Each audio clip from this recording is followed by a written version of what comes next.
कहानी का नाम अंधेरा और रहस्य। एक छोटे से गांव में दीपक नाम का एक लड़का रहता था। वह हमेशा नए एडवेंचर्स की खोज में रहता था।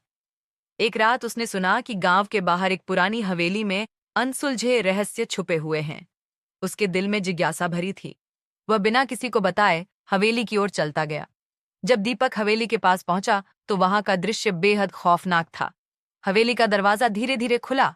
वह अंदर गया। अंधेरे में उसे एक पुरानी तस्वीर की छाया दिखी। उसने सोचा, क्या यह तस्वीर रहस्य की चाबी है? चित्र में एक खूबसूरत महिला थी, जिसका चेहरा अजीब तरीके से मुस्कुरा रहा था। जैसे ही दीपक ने उसे छूने की कोशिश की, अचानक एक तेज हलचल हुई। वह ध्यानपूर्वक पीछे मुड़ा और देखा कि एक धुंधली आकृति उसे घूर रही थी।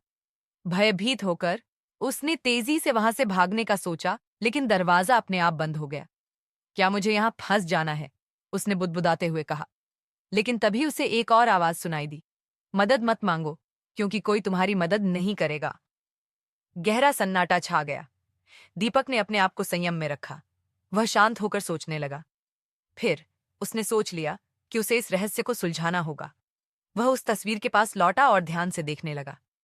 सडनली उसे महसूस हुआ कि तस्वीर के चारों ओर एक पुरानी किताब पड़ी थी। उसने उसे उठाया और पढ़ना शुरू किया। किताब में लिखा था कि उस महिला का नाम काजल था और उसकी आत्मा हवेली में फंसी हुई थी। उसके रहस्य को सुलझाने के लिए दीपक को एक खास मंत्र बोलना होगा। दीपक ने मंत्र पढ़ा। अंधेरे में एक हल्की रोशनी बनने लगी। तभी काजल की आत्मा वहां प्रकट हुई। उसने कहा, धन्यवाद दीपक, तुमने मुझे आजादी दिलाई। दीपक हैरान रह गया। उसने मुस्कुराते हुए कहा, आपकी आत्मा अब स्वतंत्र है। हवेली ने एक बार फिर से शांति पाई। मोरल: दीपक ने महसूस किया कि सच्चे साहस और ज्ञान से हर रहस्य का सामना किया जा सकता है। दोस्तों, स्टोरी अच्छा लगे तो चैनल को लाइक, सब्सक्राइब एंड कमेंट करना न भूले। धन्यवाद।